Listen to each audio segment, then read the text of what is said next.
Class 12 physics chapter 3 विद्युत धारा electrical current. इसमें आज का टॉपिक हम पढ़ेंगे ओमीय परिपथ और अनओमीय परिपथ, ओमीय सर्किट एंड अनओमीय सर्किट।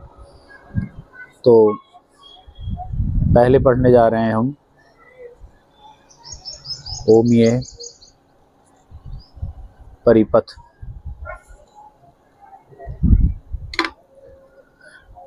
तो जिन परिपथों में वोल्टेज और करंट का अनुपात नियत रहता है, अर्थात V/I की वैल्यू कांस्टेंट रहती है, या जो ओम के नियम का पालन करते हैं, उन्हें ओमीय परिपथ कहते हैं। तो परिभाषा तो हो जाएगी इसकी, वे परिपथ जो ओम के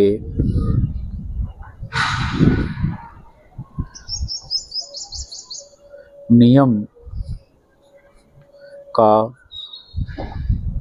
पालन करते हैं, उन्हें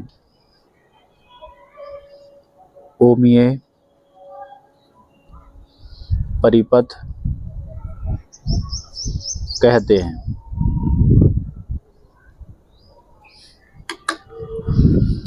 जब ओम के नियम का पालन करेंगे तो इसमें V और I का अनुपात नियत रहेगा, तो इनमें V/I इक्वल टू कैसा रहता है, कांस्टेंट।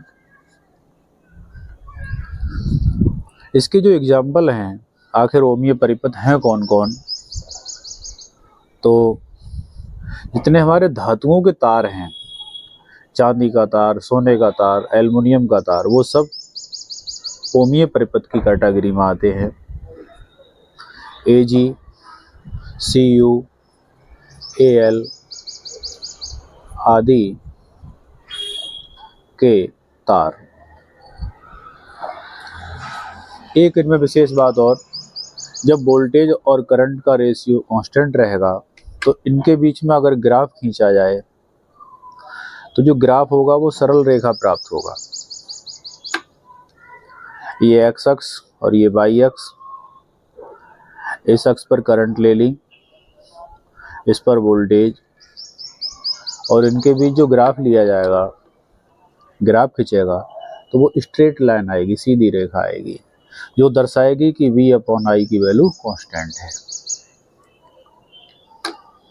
अब हम पढ़ने जा रहे हैं अनओमीय परिपथ।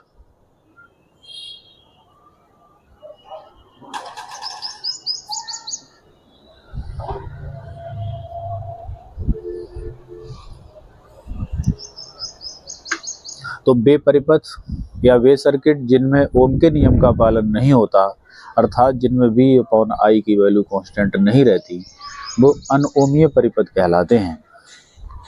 डेफिनेशन हो जाएगी, वे परिपथ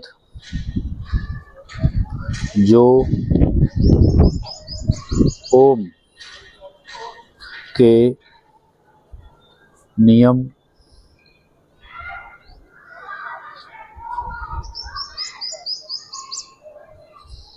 का पालन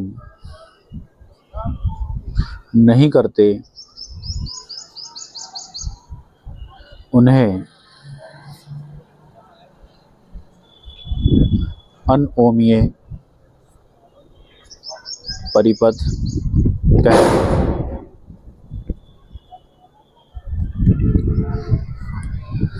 जब पालन नहीं करेंगे तो इसमें V/I इक्वल टू कांस्टेंट नहीं रहेगा। वोल्टेज जितना बढ़ाएंगे उस रेशियो में करंट नहीं बढ़ेगी। इसमें वोल्टेज और धारा साथ साथ बढ़ेंगे, इसमें वोल्टेज और धारा साथ साथ नहीं बढ़ेंगे।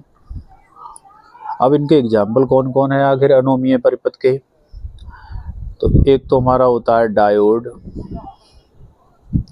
ट्रांजिस्टर, जो मोबाइल का चार्जर है उसमें क्या लगा होता है, डायोड। तो वो भी अनोमीय परिपथ में आएगा।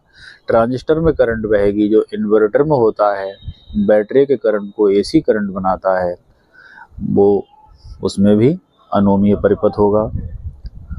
और जो टॉर्च होती है घर पर, टॉर्च में जो बल्ब लगा है वो भी अनोमीय परिपथ का पालन करता है। टॉर्च का बल्ब आदि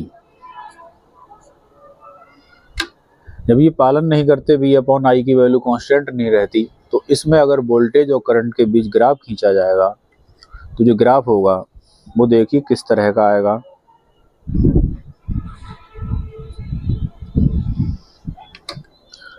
एक्स अक्ष पर वोल्टेज, वाई अक्ष पर करंट, और इनके बीच जो ग्राफ खींचेगा वह कुछ डायोड के लिए इस तरह का आता है। तो ये हमने बताया ओमीय परिपथ और अनोमीय परिपथ के बारे में। इसमें जो ये एग्जाम्पल हैं ये बहुत इम्पोर्टेंट है। धन्यवाद।